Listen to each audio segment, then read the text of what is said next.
Well, yeah, I agree that the company should have the footage. But as far as the world title thing, when Flair was like in WCW, they still counted his 2-time WWF as his world title reigns. So I mean, he's still a world champion. WWE does mention TNA, so it's still, you know. Yeah, I mean, they just started doing that whole mentioning TNA stuff when Sting came to WWE. They started recognizing his TNA championship. Well, they were forced, Kevin. You have to realize something too. Is if they don't just overlook AJ Styles and Sting and guys, where would they been for the last 10 years? You can't just make a fan feel like they're an idiot because they're not. Right. The internet's made the world such a small place now. You can't say AJ Styles is this rookie at 40 years old that just showed up. Yeah. They have to acknowledge that the man had a past and that it was successful, because otherwise when he comes here, his accolades in wrestling didn't mean anything. But they were kind of forced into doing that. Doesn't it seem like when you watch WWE broadcasts that the only one that literally comes out and says anything about the Japanese background or the TNA background or ROH is JBL, and everybody else kind of shies away from mentioning it? I do agree with you on that. Like, why is he the only... I mean, I know they got the headsets on, most of the stuff they say, they're prompted to say, but it always seems like he's the one that mentions the legit history while the other guys kind of beat around the bush. I think it's because I think he's the only one that knows about it. Just like when Matt Striker was on there, he would talk about Johnny Rodz. He's the only one that knew about it. I don't think these announcers really have a clue about wrestling.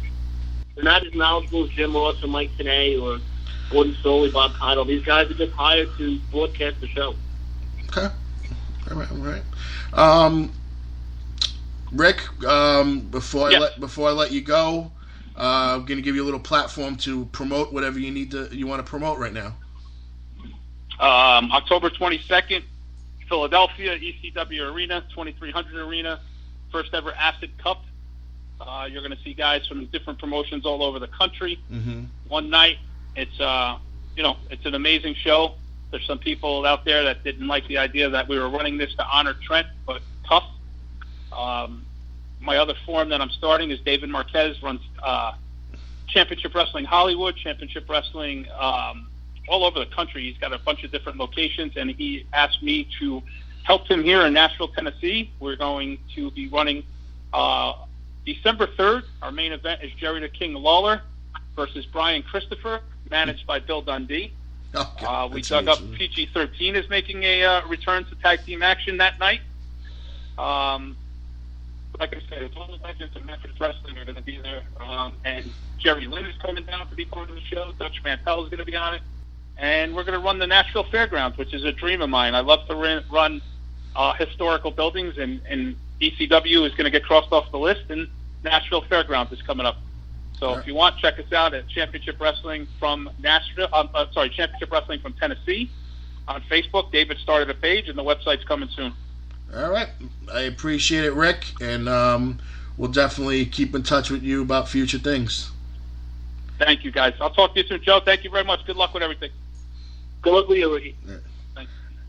All right, Joe, your turn. I didn't in Nashville. I was actually looking at houses like right outside of Nashville. You get the best bang for your buck down there, I'll tell you. That's because the cost of living is probably a lot less than it is here. Probably is, but you can't go down to the New York Bills either, you know? So, all right, I'm going to give you your soapbox so you can, I know you got some stuff coming up Friday, Saturday, some signings, so go ahead, you got it. All right, on Friday night, October 14th, that's this Friday, 5601 Avenue N in Brooklyn at the American Legion Hall, Warriors Wrestling presents Brooklyn Beatdown. We will have Adam Rose, Brooklyn Brawler, Christy Hemme will be there, Mr. Hughes, the little guy El Torito. Who else will be there that night? Kurgan. Yes. Go to WarriorsWrestling.com for ticket info. Also, the following night, October 15th, we will be at Lady Star of the Sea, and that is 5411 Amboy Road in Staten Island. You again will have everybody that we just mentioned, plus Kevin, who we're going to have, you know them. Yep, plus Victoria, Angel Orsini, Gary Wolf, and Brother Love. And go to WarriorsWrestling.com for all ticket information. And thank you for having me, Ken. I'm going to go back and watch this game now, all right? All right, man. Go Bills. Thanks. Take care. All right, ladies and gentlemen, that was Ricky Otazu from GCW, and now taking care of Tennessee with Nashville Wrestling. And we also had Joe Bellini, Joey B from Warriors of Wrestling. We're going to take our last commercial. We're going to bring in Dirtbag Dan, if he picks up the phone this time. So we'll be right back. The following announcement has been paid for by the New World Order. Hello, ladies. The Big Valboski here, and you're listening to Damage 365 Radio.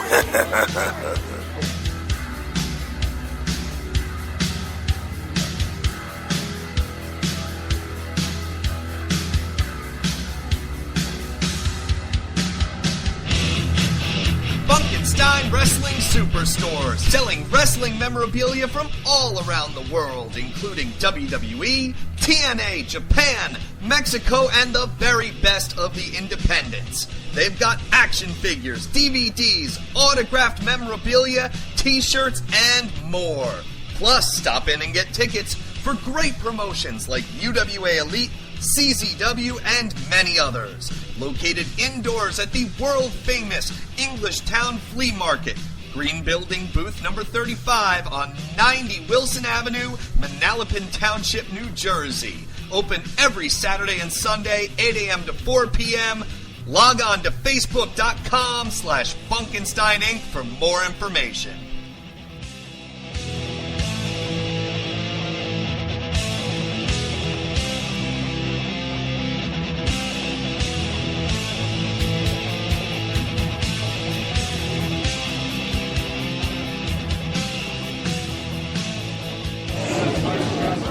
This is the War Machine Rhino, the last ever ECW World Heavyweight Champion, and you're listening to Damage 365 Radio. Keep listening, or you'll get gored in half.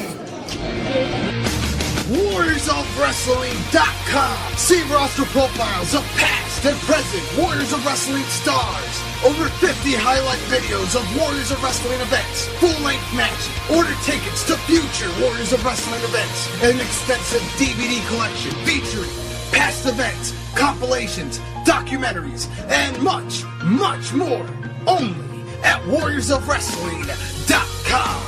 This is Lanny Poffo, formerly the genius full of glory and renown. You are listening to Damage 365 Radio. The following announcement has been paid for by the New World Order.